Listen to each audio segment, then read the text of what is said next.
Hello, East Coast Riff Raff Festival. Thank you very much for joining us at our talk. This is an introduction for some of you to the work in the eNable community. This has been going on since 2012, when the first volunteers rallied around someone who was going to help another person who needed partial prosthetics. The person who documented the creation of that community and that method of collaborative innovation and the work of those people who turned it into a movement to resolve other issues that were interfering with the day-to-day life of individuals and communities is Jen Owen, who started her blog, and I'd like to introduce you to her.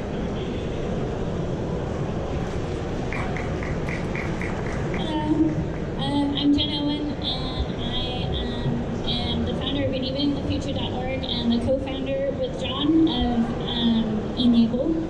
It's a global movement. We have thousands of volunteers all over the world who are making free 3D printed prosthetic hands for people who need them. We have like 140 chapters now. Yeah, in a whole bunch of countries all over the world.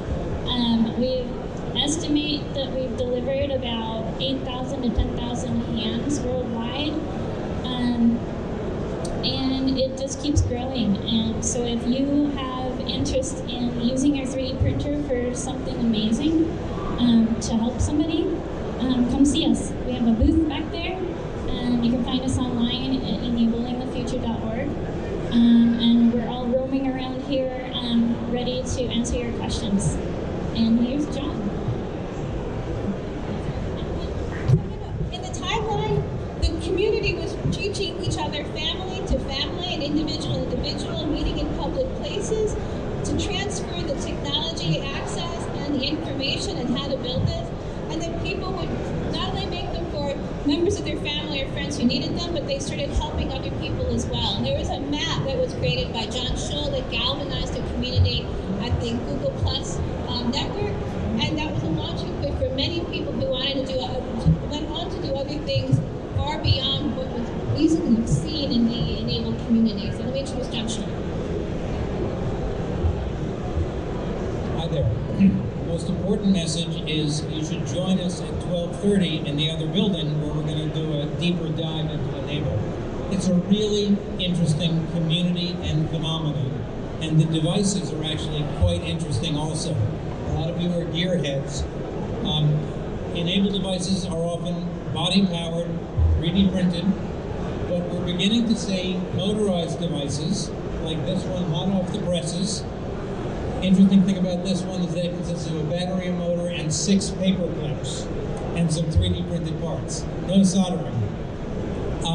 The moral of that story is that it turns out that if you have a global network of semi-autonomous, idiosyncratic, quirky inventors and humanitarians, they can change the world. And one of the interesting things about the eNable experiment is that we're really pursuing a distributed strategy that I call a no-no, a non-organization of non-organizations. And I think that means we can do things and reach people that traditional organizations don't do and can't reach, precisely because we are as scattered and chaotic as we are. Now that means the only way to really get a feel for it is to come visit, come talk to us, become part of the community. And I guarantee you it will be the trip of your life.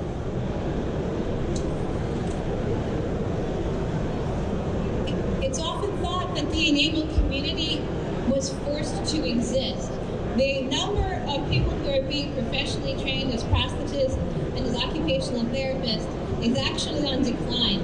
The problem is it would take 18,000 people today in order to see everyone who is thought to have a limb difference and who would need to be seen in order to get the prosthetic that they need. That is not going to happen. It's also thought that because they don't have access to the materials and they don't have the ability to pay for those medical devices, they have to find something. And so the open source designs are allowing anyone anywhere in the world to make these devices for themselves and to adapt them to do the things that they need. The next school that's closing, that is bringing up trained prosthetists in the world, is the University of Georgia. That's going to decrease the number of graduates in our own country by 1/5. this is only going to become an increasing pressure point, increasing problem. This community is providing a viable resource that is not trying to challenge the prosthetic space, but is trying to supplement it and help people to get devices that they can start using right now while they figure out another solution to these problems. Eric Buvar has been on sabbatical working on some wonderful innovations, and he has students here that he's training in the context of other curriculum. I'd like to have him and his students share the work that they would have shared with us down at the University of Maryland College Park for our conference. And the rest of our community here, I really want you to love on these guys because they keep moving forward the work that's being done on the modular scale and then on the devices and the testing scale. Thank you, Maria. So what my group has done, we've kind of started to test these devices. So this is the standard device that most people know. We've got a kid here actually wearing one that looks almost exactly like this. Cameras right down front if you want to see somebody that's actually using one of these. So what we started doing is we started testing them in my lab, and we wanted to test them to see how well they did compared to medical prosthetics. So we used some actual medical tests. These are very simple tests. These are things that anybody can do. It's something called the box and block test. So take a big box that's full of about 100 little 1-inch wooden blocks, and you measure how many a person can pick up in a minute and take from one side of a box, lift it up, and move it to the other side of a box. So you're just moving little blocks. It's a test of manual dexterity, and they use it to test commercial prosthetics. So I wanted to see how well we did with our 3D printed versions. So we did that. With the regular hand, with the hand that's not affected at all, you can move between 70 or 80 blocks typically.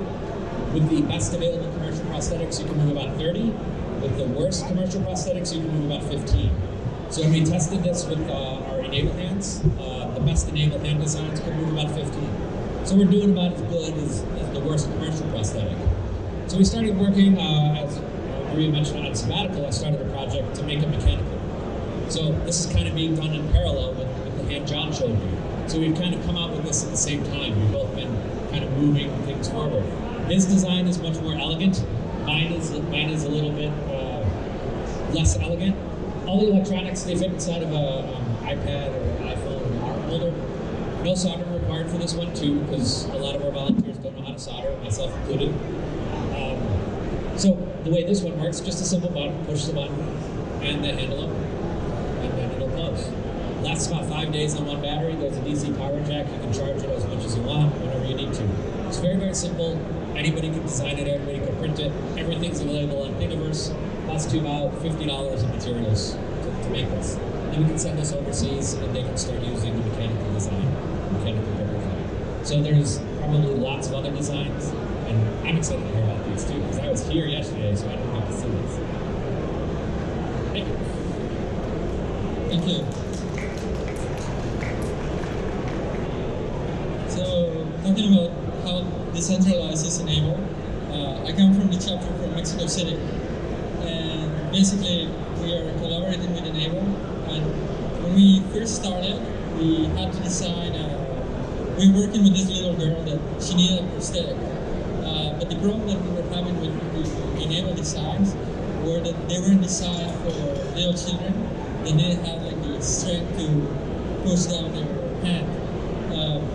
So we had to redesign the prosthetic, and basically we came up with a mechanism that would be activated with her back, doing this type of movement instead, because the back is way more stronger.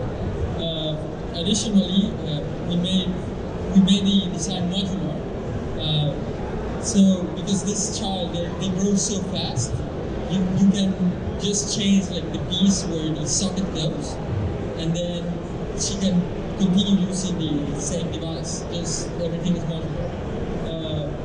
So how the device works is that it just opens the hand, and for example, you can grab any device.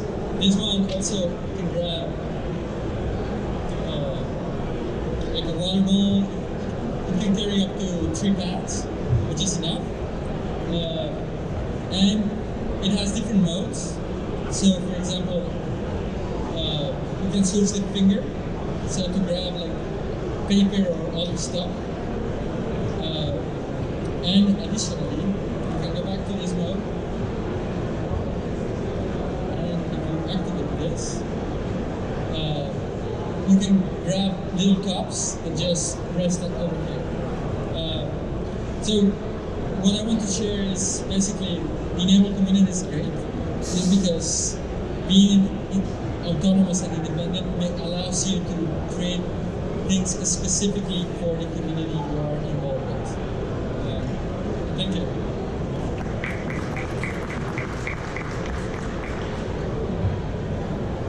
Hi, my name is Luisa. I came from Brazil. I'm saying that it's important to say that this eNable community is too big and everyone can help in making anything that they want to do. I am a fashion designer, so I want to integrate prostheses into garments. So I would like to think and develop, just want to think and develop and create a group, especially a wearable group, to work together with Maria, and anyone can join us.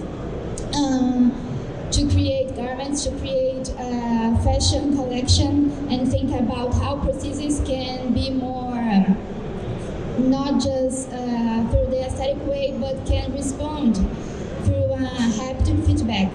We are also working with smart textiles, also with flexible filaments, and we would like to achieve this sensible response. So come to work with us.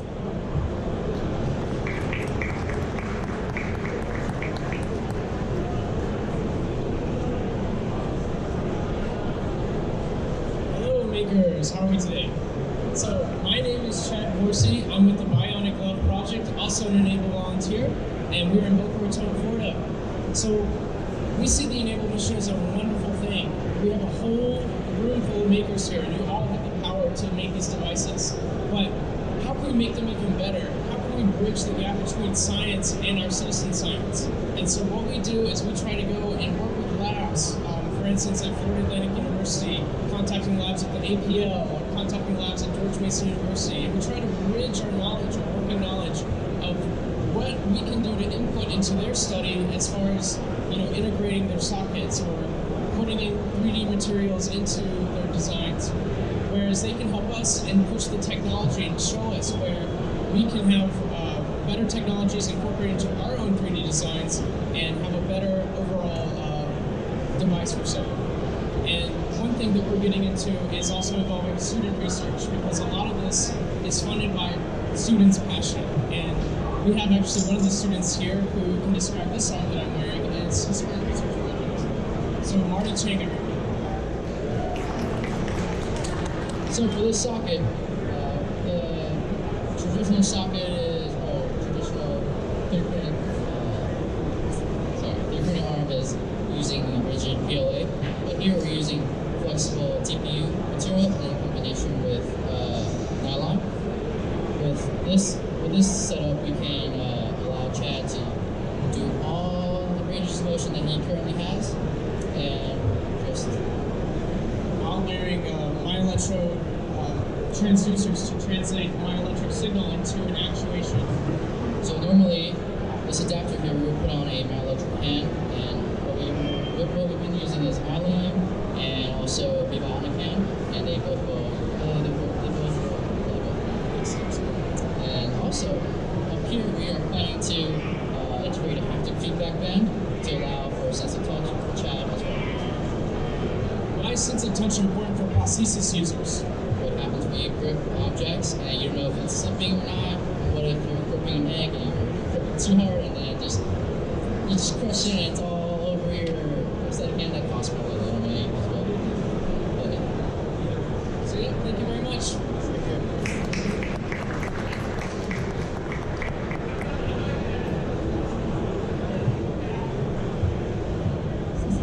Hello everybody, my name is Andrea Santiago and I work at a high school where John Shull's Makerspace is actually based, and I work with eNable from an educational perspective.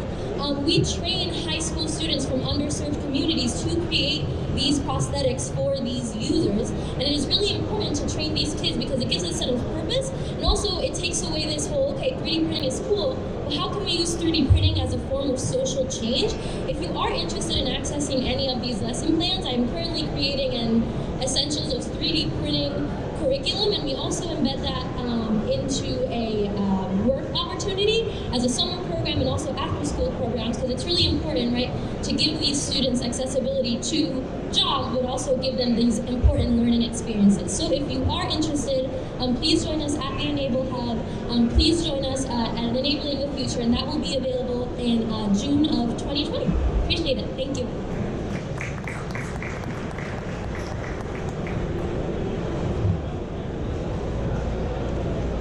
Hi, my name is Sarah. Hi, and this is Cam. I'll hold him up. He is aware of the eNable prosthetics. We got his first hand when he was about 3.5 or 4 years old. Donated by 2 6th graders that made it out of Irmo, South Carolina. And since then, we've started making hands ourselves. We started a nonprofit organization called Different Heroes. And Cameron actually makes and designs hands for kids like him. So it's really taught him a lot about 3D printing and helping others. And we're around, so if you want to say hey and see how there's actually a user here that is using one of these hands. We weren't able to afford a typical prosthetic, and obviously because he has partial fingers, he wasn't able to benefit from a typical prosthesis. So this has been really helpful for us. We've been able to actually give him something that would help him, help his confidence, give him a way to express himself, and in a way that we can help others as well. So we are really grateful for the eNable community, and if you see us around, say hi.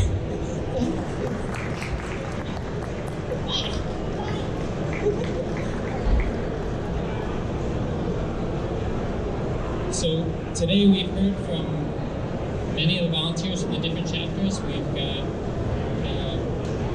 people working in New York, people working locally, people working in Florida, we've got Portugal, we've got Mexico. These are just people that you've had coming up to the microphone. We also have in the audience a chapter from Thailand. So it's a very international organization, an organization of organizations. So how do we collaborate? The team has been working together to try to put together a collaboration space that brings together all these different aspects of the community, including people working in, we've got education, there's people working in government, there's people working in the medical field. So where can we bring all these voices together and share this work and continue the movement? So it's hub.e-enable.org is a new collaboration space that we've all been working on together, and it'd be great if you want to take some time to check it out. That's one of the many places that you can learn about what we're doing, but it's going to be the central collaboration space where we're sharing new projects. So the challenge to you is for all of you to take the space that you're in, the people that you know might have needs, that the energy that you have, the skills and the knowledge that you have, and come and join us. We are holding our workshops and our 2-year planning session in the building next door. So if you left the front entrance, you follow the corridor along the overhang, along the glass windows up to the corner. We're coming the building next door. That's the Centennial Building, and we are in the North Dining Room. So as soon as you enter, it's the first room on the right. We're going to be doing some hands-on work with some of the devices, with some of the skills, and then we're going to be planning what we want to be doing for the next 2 years. Be there. This is an invitation for you to come and be part of our community. It doesn't matter how long you've been in it, you all have something to give.